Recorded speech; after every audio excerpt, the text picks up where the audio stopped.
नमस्कार मित्रों, आप देख रहे हैं चैनल एमएम। अहमदाबाद में आगम कैंसर सेंटर ने मरीजों तथा उनके देखभालकर्ताओं के लिए कैंसर अवेयरनेस मीटिंग का आयोजन किया।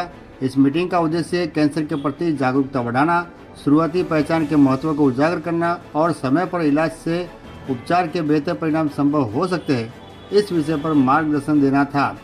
शनिवार को कल्याणम वस्त्रापुर कम्युनिटी सेंटर में आयोजित इस कार्यक्रम का नेतृत्व आगम कैंसर सेंटर के सीनियर मेडिकल ऑन्कोलॉजिस्ट डॉक्टर आशीष कौशल ने किया। कार्यक्रम में कैंसर मरीजों और उनके देखभालकर्ताओं को एक साथ लाकर कैंसर के शुरुआती लक्षणों, रोकथाम के उपायों और उपलब्ध उपचार विकल्पों पर एक इंटरेक्टिव सत्र का आयोजित किया गया। મારું નામ ડૉક્ટર આશીષ કૌશલ છે। હું આગમ કેન્સર સેન્ટરમાં કેન્સર ફિઝિશિયન છું। આગમ કેન્સર સેન્ટર આજે કેન્સર અવેરનેસનો એક સરસ પ્રોગ્રામ કર્યો છે અને આપણે બધા જાણીએ છીએ કે કેન્સર ઘણા બધા એડિક્શન, તમાકુ કે એલ્કોહોલના લીધે થાય। કેન્સરની સારવાર માટે આપણે ઘણી બધી નવી મોડર્ન ટ્રીટમેન્ટ આવી ગઈ છે। કેન્સર માટે રેગ્યુલર સ્ક્રીનિંગ જરૂરી છે, પણ આ બધું અવેરનેસ આપણે રેગ્યુલરલી સાંભળતા હોઈએ છીએ।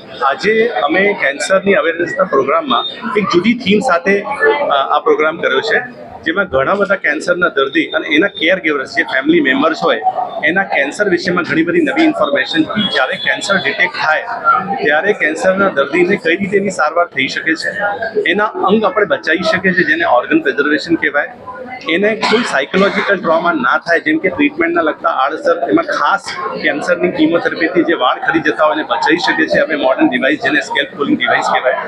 કેન્સરના દર્દી કે એના ફેમિલી મેમ્બરને કેન્સરના લગતા કોઈ જેનેટિક રિસ્ક કે એને કોઈ વારસાગત કેન્સર થવાનો રિસ્ક છે કે નહીં, એના માટે અમે એ લોકોને એજ્યુકેટ કર્યા કે જેનાથી ફેમિલીના બીજા મેમ્બર કે એના ભાઈ કે એના બહેન કે એના દીકરી, એના સન, એને કેન્સર થવાનો રિસ્ક છે કે નહીં, એના માટે નવી શું ટેસ્ટ આવી ગયા છે, જેનેટિક મ્યુટેશન એનાલિસિસ, એ બધી અમે એને એજ્યુકેટ કર્યું।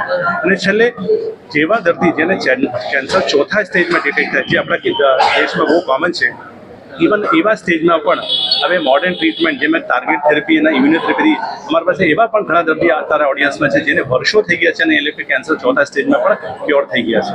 તો હવે કેન્સરની સારવારમાં ઘણો બધો નવી ડેવલપમેન્ટ આવ્યો છે, જેનાથી આગળના સ્ટેજમાં પણ આપણે કેન્સરને ક્યોર કરી શકાય છે।